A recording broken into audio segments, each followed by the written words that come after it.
vision.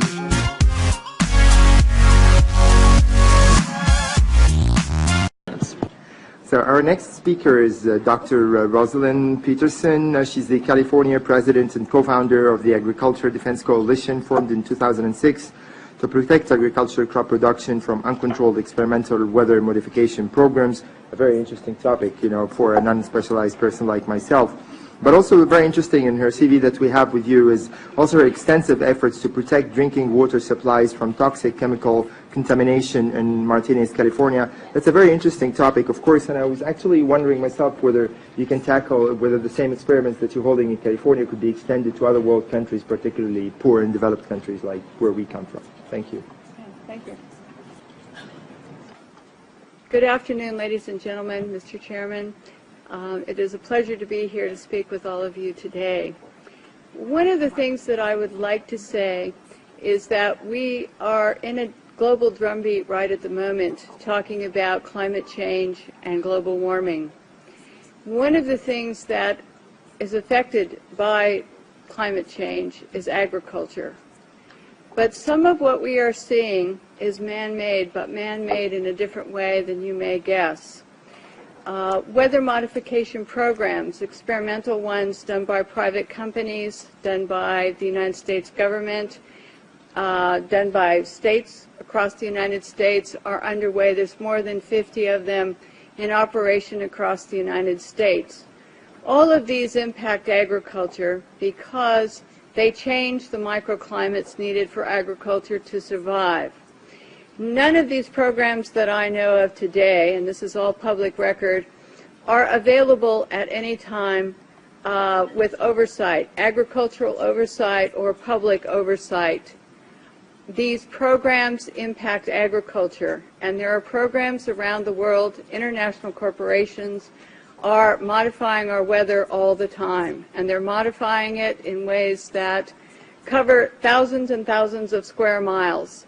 Most of it is chemically altered, so that what happens is that we are putting chemicals, ground-based chemicals that are shot into the air, or chemicals coming from airplanes that change and modify our weather. So one of the things that I'm concerned about and that we need to address in the future is how these programs are impacting microclimates needed for our crops to survive and needed for pollination. If we change the growing season, the pollinators may not survive. My areas is looking at this situation to see if we can begin to put under control experimental and other types of weather modification programs. The other issue is that a lot of times we're talking about mitigation for climate change. It's rather an undefined term at this period of time. And so what happens is that many times we're talking about artificially putting chemicals like sulfur or particulates into the atmosphere in what they call geoengineering schemes to reduce and help the planet, supposedly, but help the planet to not go through such a tremendous global climate change and to mitigate global warming. However, the incidence of putting chemicals into our atmosphere is going to change and impact agricultural crop production. And if you take and you put up into our skies chemicals to reduce the amount of sunlight reaching the earth, you are going to begin to reduce crop production. Studies at the University of Illinois on corn crop production show reductions. Without the process of photosynthesis, whereby plants from direct sunlight gain the energy to grow, to produce crops, we are going to find ourselves, if we mitigate in that direction, impacting the crop production not only here in the United States, but worldwide. One of the things that is impacting crop production right now in the United States and reducing photosynthesis is persistent jet contrails. NASA talks about persistent jet contrails as exacerbating global warming because they trap warmth in the atmosphere when they produce cirrus and man-made clouds. NASA also talks about that these aircraft leaving persistent contrails are changing our climate. And when they change our climate to the degree that one jet can leave a persistent jet contrail which will spread across our skies from what this picture up here on my left on the screen looks like, which is a trail left by a jet. That trail can expand to 4,000 kilometers and last for 20 hours. This was unheard of in the early 60s and the 70s, and it wasn't until the late 1980s that there was a change and we started to have persistent jet contrails that persist. NASA studies show that part of our global warming problem could be attributed to these types of contrails and the jets that leave them. So one of the issues as we go through is, how do you like your skies, natural or man-made? And right now we are making man-made clouds, and this is trapping warmth in our atmosphere. The climate change that is produced by these jets, not all jets, mostly some non-commercial, but what happens to our skies is that we start to see the changes. The man-made clouds do trap the warmth, and they increase the humidity. This allows for pests to proliferate, diseases, molds, mildews, funguses, and viruses. This is a man-made cloud, ladies and gentlemen, and these pictures I took myself over Northern California, and this is a burst. This is where a jet left a huge plume, and then this turned in at the end of it to a burst, and this is not normal, never seen before in our county historically, and I was born and raised there.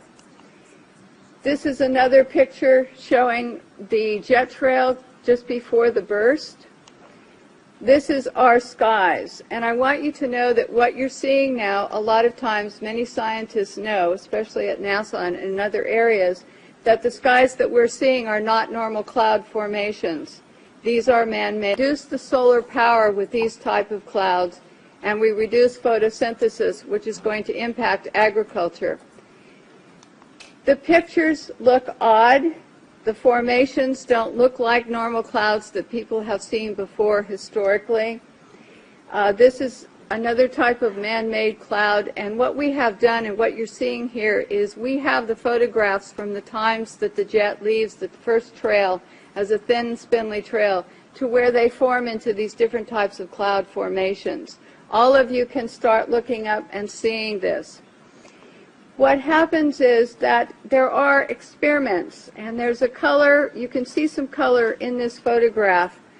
And part of what we're doing also is we're sending up canisters. The United States government, NASA, the U.S. Air Force, is sending up canisters into the atmosphere filled with chemicals to modify and experiment with our ionosphere. And when we modify and experiment with our ionosphere up here, we create experiments which they can see through these persistent jet contrails as they stay in the sky for long periods of time, and they can watch the experiments. The type of chemicals experiments can give you colorful auroras, which they talk about as being wonderful. Many where aluminum, trimethyl aluminum experiments to make clouds are beginning to impact us. The reason I am concerned for agriculture is that none of these experiments have any public oversight nor agricultural oversight. Our drinking water is impacted because the chemicals are now beginning to show up in our drinking water. In California, the State Department of Health drinking water tests were examined between 1970 and this year, and we found unusual spiking in barium, aluminum, strontium, magnesium, calcium, manganese, and all of these spiked at the same time in various drinking water supplies across the state of California and also in Arizona.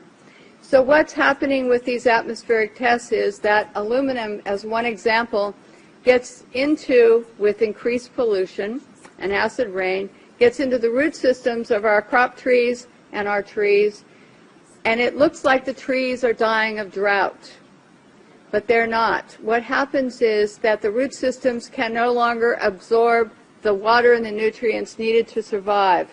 Many of our forests in Redding, California and other areas are dying. the oak trees, the redwood trees, the Douglas fir across the United States, many areas. We believe that these trees are impacted because they cannot absorb enough water because aluminum is going into their root systems. Also, molds, mildew, and fungus from warmer temperatures produced by persistent jet contrails are also allowing pests and molds to proliferate, also impacting tree health and crop health. The skies that you see up here, it is important to note, have a white haze to them. When crossing the United States 2 days ago, we saw this man-made produced haze all the way across the United States. There were a few real clouds. We saw the persistent jet contrails from the jet windows, and the skies in the white haze looked a lot like this. So one of the things that we need to really look at is that jet fuel emissions contaminate our air, much as automobile exhaust. They know from scientific studies back in the 1970s that they deplete beneficial ozone in the atmosphere by releasing nitric acid. So one of the things that we need to look at is the impact of just jet fuel and just the emissions from jets as well. I want to go on and talk briefly about a couple of issues here that I think are important for everyone to realize.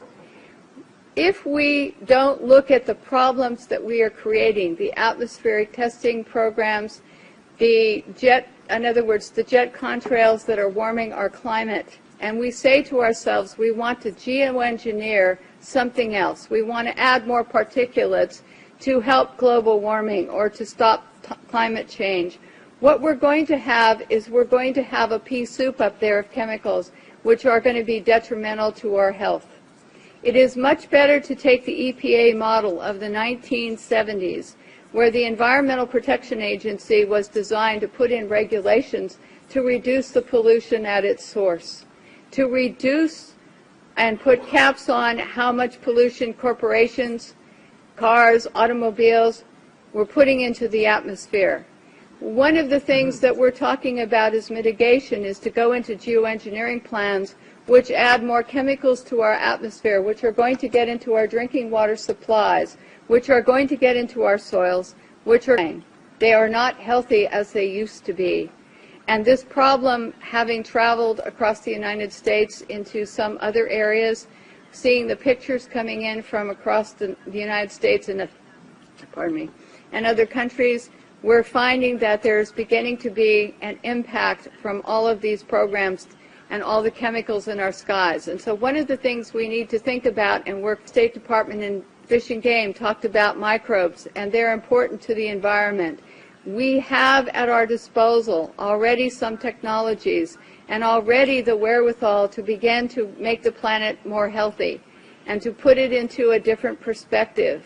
But if we go to the geoengineering schemes that are waiting in the wings, thousands of them, to put the particulates up and sulfur, then we are going to be in trouble with agriculture across the United States and around the world.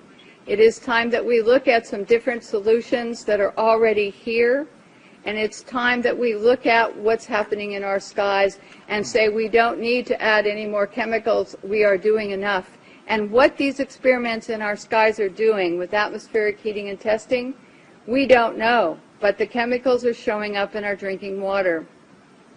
So in closing, I would like to say to all of you and to encourage you to know that just what I showed you today is beginning to impact crop production in the United States. And we're seeing higher UV radiation that is burning the tips of our trees and our plants. We see the molds and mildews growing here, and we see all of this, and we hope that all of you will consider before you think of mitigation and just go forward with some of the plans that are being sold to you as almost a cap-and-trade situation, where a corporation like Planktos decides to put iron dust into the Galapagos Islands area. This is a proposal, may have already started, and to create algae blooms. And yes, they're saying, yes, we're going to help the environment because we're going to create these algae blooms for more oxygen. But what happens is it's going to impact the marine life in those areas. As a geoengineering plan, it is going to be sold, the credits for this, the supposed benefits, is to be sold as credits to people who want to pollute more. And here's the really awful twist to this, in my opinion, is if we sell pollution credits to polluters to ask them so that they can pollute more, we're only going to add more to our climate change and to our global warming processes. We have to say, no, we don't want money market schemes that are going to go into the ocean and change something possibly to the detriment of our oceans or our air, in order to sell credits to someone who wants to pollute more. Ladies and gentlemen, this is a consideration for all of you when you start to talk about caps and trades, when you start to talk about geoengineering plans, because we don't need a money market scheme. We need to have and use the microbes available to us, the science available to us, to reduce the pollution that we're putting into the atmosphere,